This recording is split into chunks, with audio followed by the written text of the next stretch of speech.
Hello student. आज हम लोग ऑपरेटिंग सिस्टम स्टार्ट करने जा रहे हैं। ऑपरेटिंग सिस्टम हम लोग बचपन से पढ़ते हुए आ रहे हैं, लेकिन कभी इतना डीपली पढ़े नहीं। लेकिन आज से हम लोग स्टार्ट करेंगे और मैं होप करता हूँ कि आप लोग मुझे सपोर्ट करेंगे और मैं भी कोशिश करूँगा कि मैक्सिमम कंसेप्ट आप लोग तक ईजी वे में पहुँचा सकूँ। ऑपरेटिंग सिस्टम को स्टार्ट करने से पहले कंप्यूटर सिस्टम क्या होता है ये हम लोग पहले देख लेते हैं। मैं बोर्ड पे लिख भी दिया हूँ, आप लोग पहले पढ़ लीजिए। Computer system. It is the combination of hardware, software and data which are used to solve the problem of human beings. कोई भी कॉम्बिनेशन हार्डवेयर, सॉफ्टवेयर और डेटा का जो ह्यूमन बींग्स के प्रॉब्लम को सॉल्व करने में हेल्प करे उसे कंप्यूटर सिस्टम कहते हैं। उसके बाद हम लोग हार्डवेयर क्या होता है वो देखते हैं।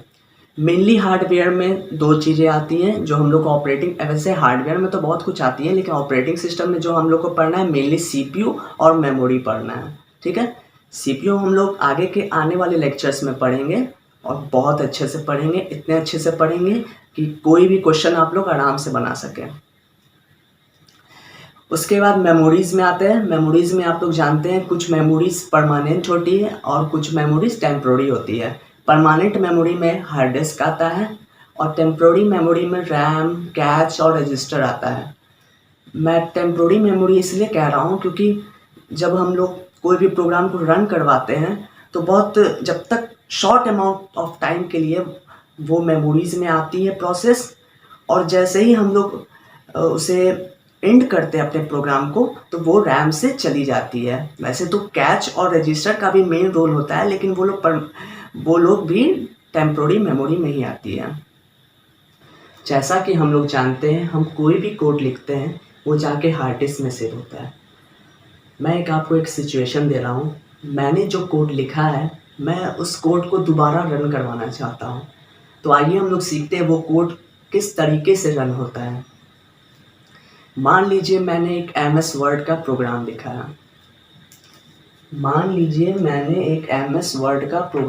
है।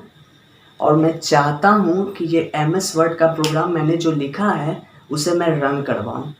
ठीक है, सिचुएशन आप लोग समझ गए।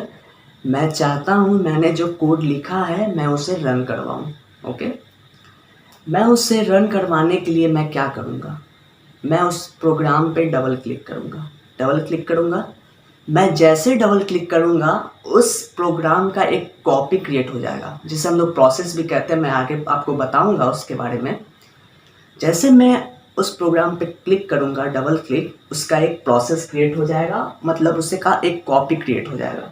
ठीक है, उसका एक कॉपी क्रिएट हो गया और ये कॉपी जो है वो रैम में जाएगा।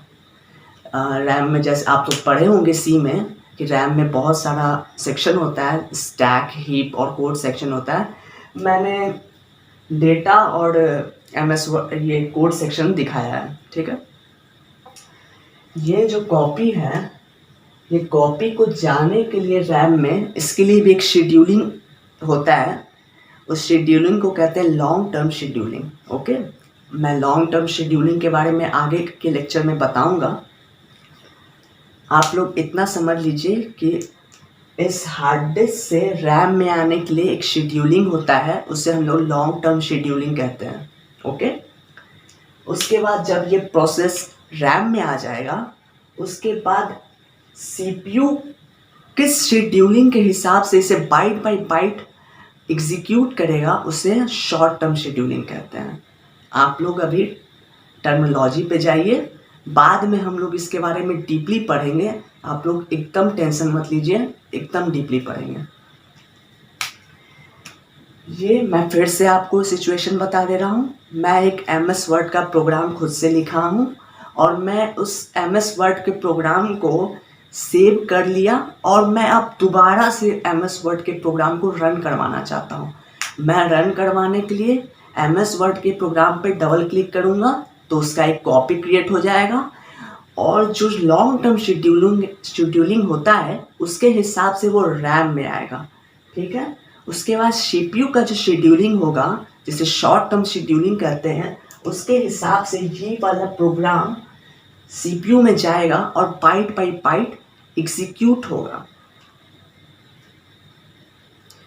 आप लोग का एक डाउट आ रहा होगा कि सर हम लोग डायरेक्ट हार्ड डिस्क से रन क्यों नहीं करवा लेते प्रोसेस को, लेकिन मैं बता दूं RAM is million time faster than hard disk. इसी वजह से हम लोग रैम से रन करवाते हैं, ना कि हार्ड डिस्क से। नेक्स्ट हम लोग डिफरेंट टाइप ऑफ मेमोरीज़ के size and cost of range के बारे में बात करते हैं। मैं बता दूं हार्ड डिस्क का साइज़ सबसे बड़ा होता है, सारे मेमोरीज़ के लेवल में हार्ड डिस्क का साइज़ सबसे बड़ा होता है। उसके बाद रैम होता है, उसके बाद कैच होता है, उसके बाद रजिस्टर होता है। और कॉस्ट वाइज हम लोग बात करें तो हार्ड डिस्क का कॉस्ट बहुत लो होता है, उसके बाद रैम होता है, उसके बाद कैच होता है, उसके बाद रजिस्टर होता है। हम लोग ऐसा भी कह सकते हैं कि size increases cost decreases, inversely proportional हम लोग बोल सकते हैं। वैसे होता नहीं इन्वर्सली प्रोपोर्शनल, लेकिन हम लोग कह सकते हैं इन्वर्सली प्रोपोर्शनल है। हम लोग कोई भी प्रोग्राम लिखते हैं, for example basic hello world का प्रोग्राम जो हम लोग फर्स्ट ईयर में पढ़ते हैं, कोडिंग हम लोग का वहीं से स्टार्ट होता है, मैं भी वहीं से स्टार्ट किया था। हम लोग कोई भी प्रोग्राम लिखते हैं, जब हम लोग उस प्रोग्राम को एग्जीक्यूट करना चाहते हैं तो वो प्रोग्राम सेव होता है hello world.c में, वो फिर कंपाइलर में जाता है, कंपाइलर से फिर ये असेंबली कोड बनाता है, असेंबली कोड से ये मशीन कोड बनाता है। और मैं बता दूं ये जो हम लोग कोड लिखते हैं वो हाई लेवल लैंग्वेज में लिखते हैं, हम लोग ये हाई लेवल प्रोग्राम लैंग्वेज में लिखते हैं, ठीक है। और फिर ये कन्वर्ट होता है मशीन कोड में।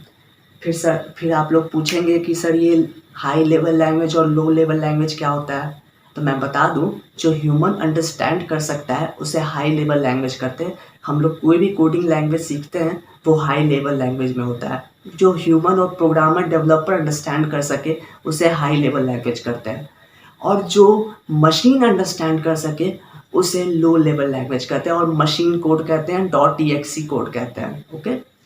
और आप लोग पूछेंगे कि ये मशीन कोड दिखता कैसा है, तो ये आप देख सकते हैं 0101 ऐसे करके एक ऐसे ही मशीन कोड जनरेट होता है, ओके। नेक्स्ट हम लोग सीपीयू शेड्यूलिंग देखते हैं। सीपीयू शेड्यूलिंग 2 टाइप्स के होते हैं, long term scheduling, short term scheduling. मैंने बोर्ड पे लिख भी दिया है, आप लोग देख सकते हैं।